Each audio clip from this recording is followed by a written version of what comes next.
Well, good evening, anybody who may be listening. I felt like having a chat, and it's an odd sort of a day because I wasn't well. I was unable to sleep, and I think I might have poisoned myself by inhaling too much sawdust of treated wood. The workshop's quite small, and I had to sand those posts quite a lot to shape them. And I have a belt sander, and I didn't wear a mask, which I should have done probably, but I relied on breathing through my nose as much as possible. And then I was unwell, so there may be some relationship between those two things. But I think as long as I drink plenty of water, I shall be fine tonight. I'm not really happy. They're not quite finished really, but I'm not happy with the black. It's hammerite actually, and it's not really suitable, and it's very difficult to get a good finish. So I think what I'll do is I'll get a different color cupboard paint, and then overpaint the black, mask it all up again. Should be fine. And then I just have to treat the wood and stain it a little bit. I think I'll stain it a bit darker. It's been a massive job for something which is actually, almost completely useless, because you could just go to a charity shop and pick up 2 stools, which would do the job perfectly well. But it was a labor of love. I don't know. It was enjoyable. It still is enjoyable. Gives me something to do. So these are odd times, really, and I'm feeling better this evening. And I chanced to read in Matthew. I was interested in Matthew for some reason, and of course I didn't get to the page I was intending to get because I got distracted. I was reading somewhere in the end of chapter 23 about the end times, about how it's all going to be at the end of times. And it occurred to me that because it says in the Bible, and pray that your flight be not in the winter. But,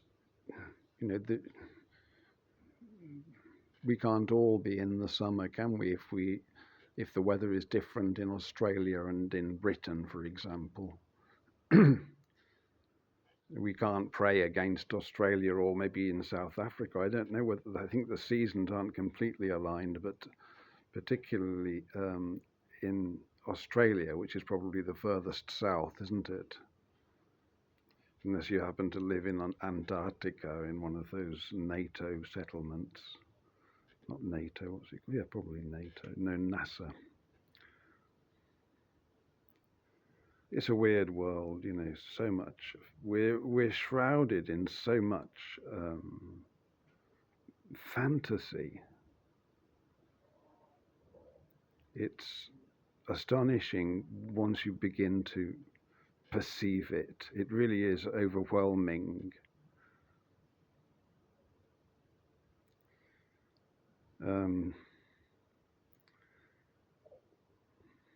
I was thinking of a recent episode which I'll relate because it leads into something. It may be interesting.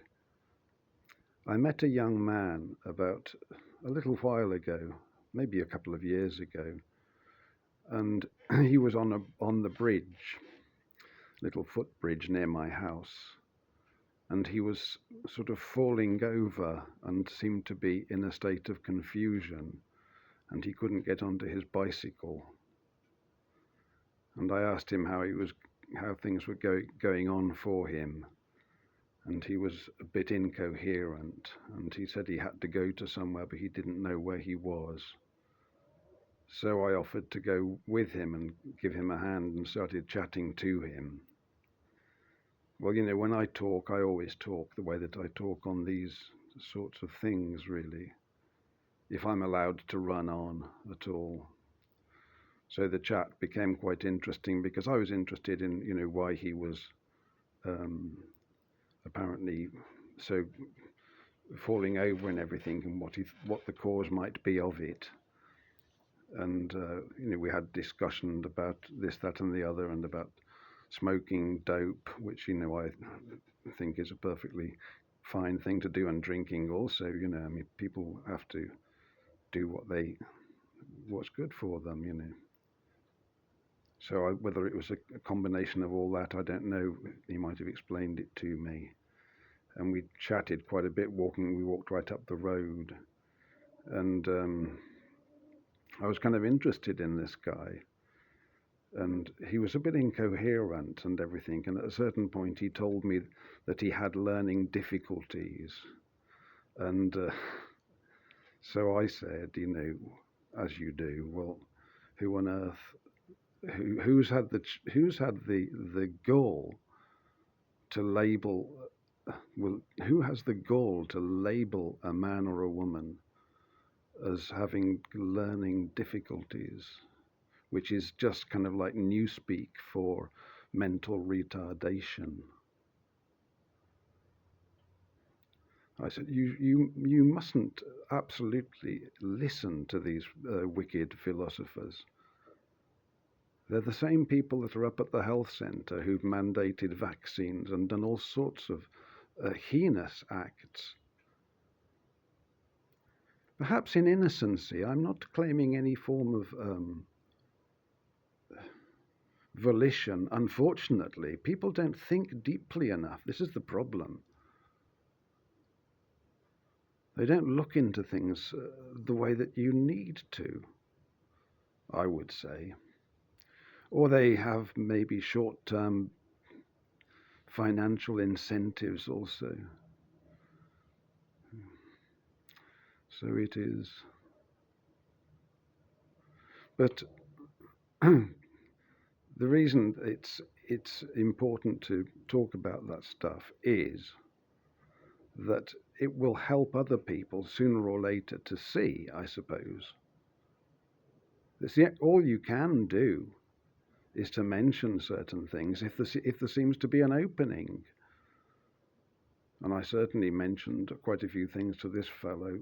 Maybe he was learning difficulties and all the rest of it. Or maybe he wasn't, I don't know. I really don't think people should, categorize themselves in that sort of way or allow themselves to be categorized.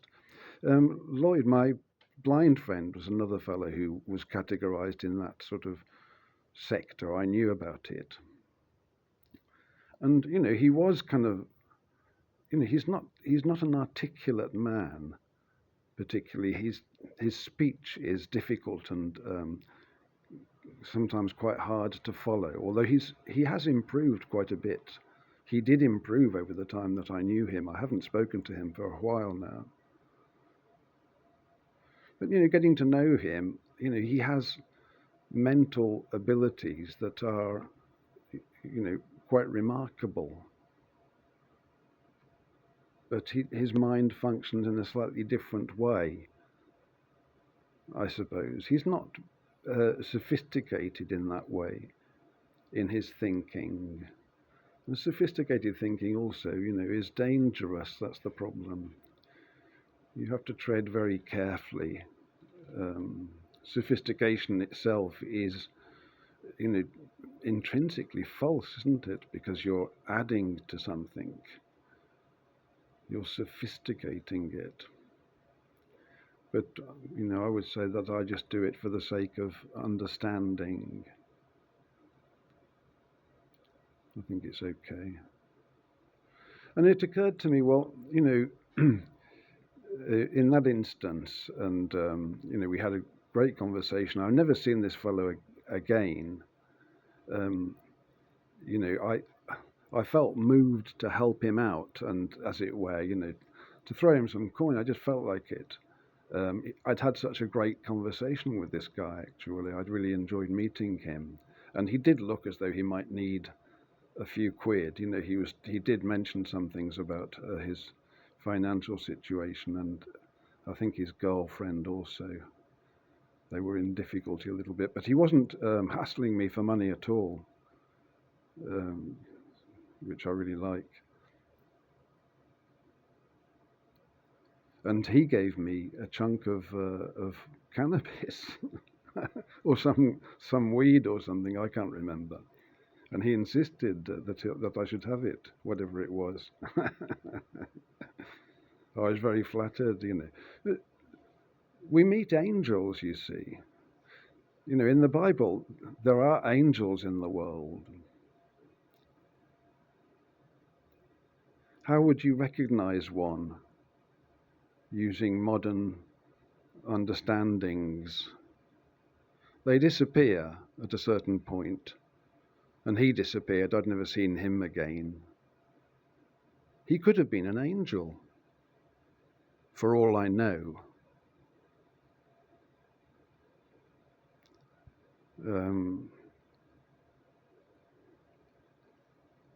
There must be angels, because there are fallen angels.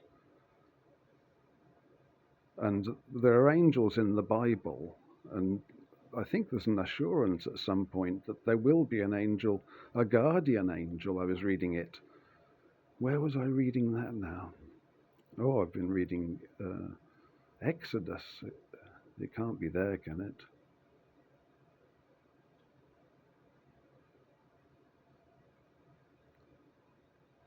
I'm in the law in Exodus. So that's just a thought, you know. And I was thinking, well, if somebody from the church had been down there walking where I was walking, probably they wouldn't have, probably, I can't be sure about it, but I think they would be tempted, maybe telephone an ambulance or something like that, or maybe just politely kind of walk around the fellow, because people are slightly frightened of weird behavior and like that, but it doesn't worry me so much at all. I didn't think that he represented a threat or anything like that.